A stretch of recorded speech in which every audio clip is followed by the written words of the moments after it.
Vibration of continuous systems, V2.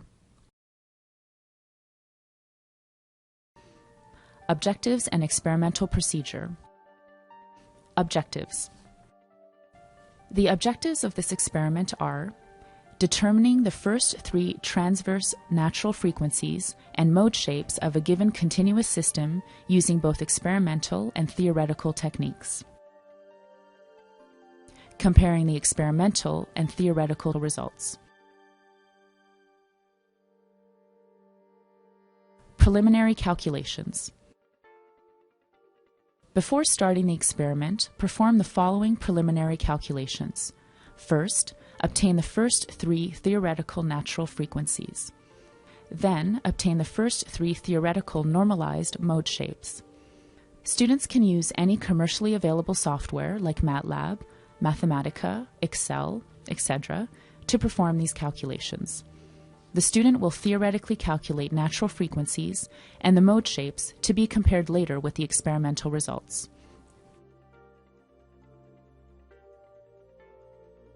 Preliminary checks. Check all the instrumentation and make sure that they are connected properly and the power supplies are on. Check that the amplifier is on. If the amplifier overload light is on, switch off and reduce the gain and restart. Make sure that the photonic sensor is on by turning the control unit on. Be certain the vibrating beam does not hit the probe. Make sure that the lumped mass is firmly clamped at the given position. Preliminary measurements. Photonic sensor calibration. The goal from calibrating the photonic sensor is to find a linear range that can be used to get reliable amplitude measurements. The photonic sensor calibration can be done through the following steps.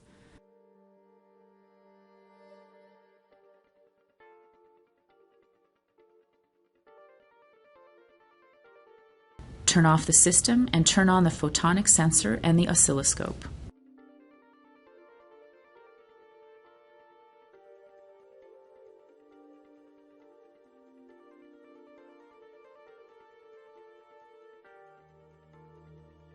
Using the vernier, move the sensor as close as possible to the reflecting surface on the beam without touching it.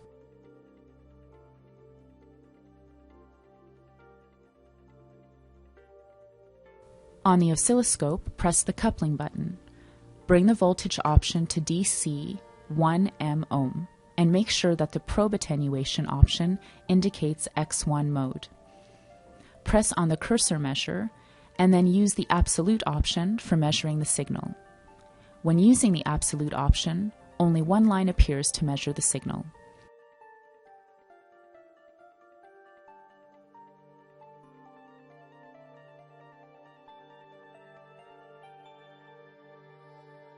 Obtain the static output, DC, in volts or millivolt on the oscilloscope.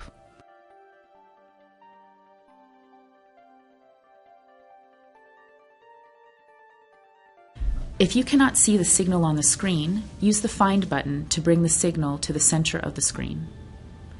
Change the voltage scale to get the best accuracy when necessary.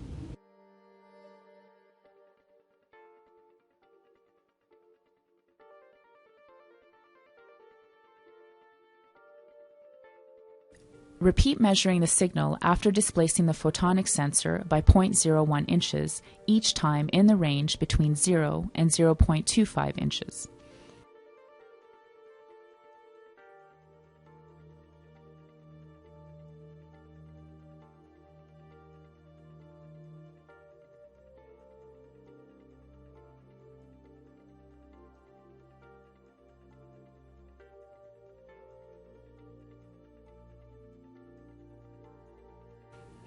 Plot the voltage versus displacement graph and identify the linear regions CD and EF.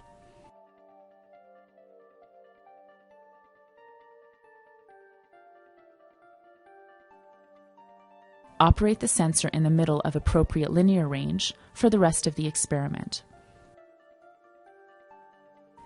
Determining the first 3 natural frequencies. Choose the linear range of the calibration curve that is suitable for the maximum displacement found through the theoretical calculations of the mode shapes.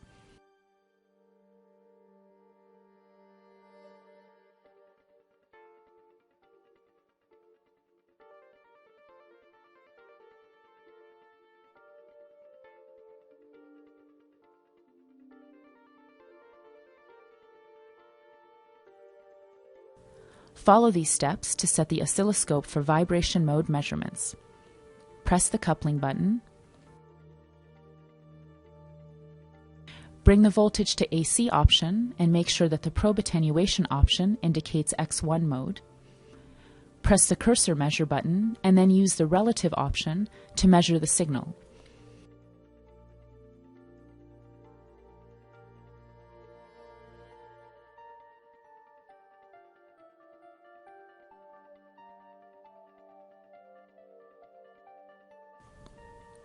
Run a frequency scan to determine the first 3 natural frequencies.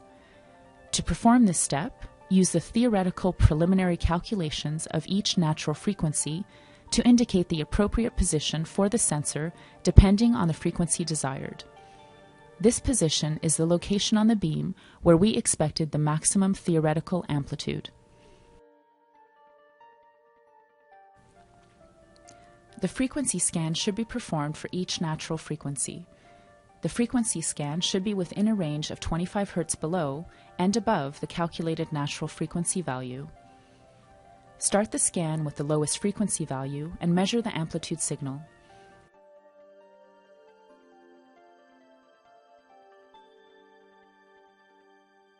The following step is to increase the frequency between 3 to 5 Hz and measure the amplitude signal each time. Note that the frequency unit on the function generator is in radian per second, and students should convert the units to Hertz.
Determining the shape modes. This part of the experiment focuses on determining the mode shape for Mode 1 and Mode 3 natural frequencies. To perform these parts of the experiment, follow these steps. For Mode 1, use the function generator to provide a force vibration at the natural frequency determined experimentally in the first part of this experiment.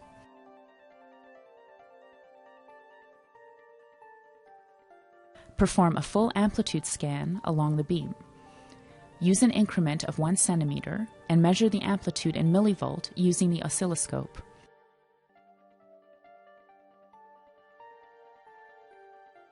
Use the relative option in reading the amplitude to reduce the error.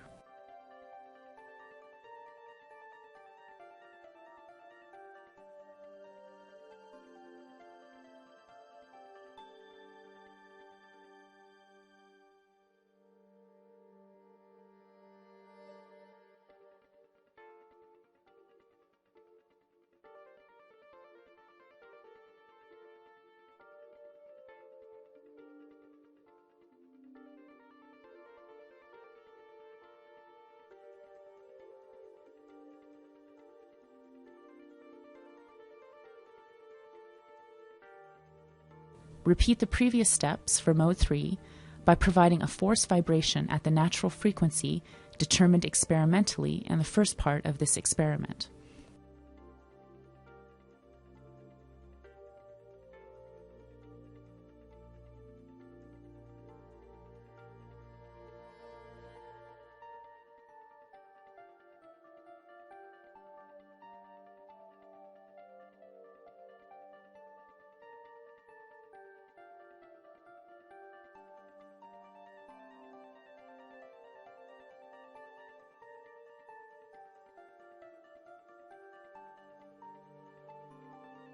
Repeat the previous steps for mode 3 by providing a force vibration at the natural frequency determined experimentally in the first part of this experiment.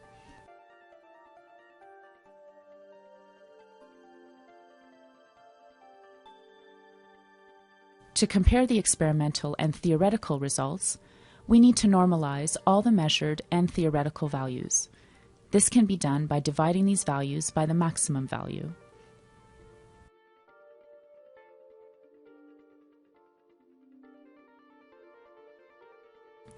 At high frequencies, such as studying mode 3, the performance of the testing apparatus, including the exciter and the photonic sensor, will be affected by these frequencies. All the measured amplitudes at different locations on the beam will be shifted upward. Therefore, students will need to shift all these experimental readings of mode 3 downward by subtracting a suitable constant. Don't forget to use the normalized values in comparing the experimental and theoretical curves. The photonic sensor used in measuring the amplitude in this experiment is not able to measure the negative amplitudes.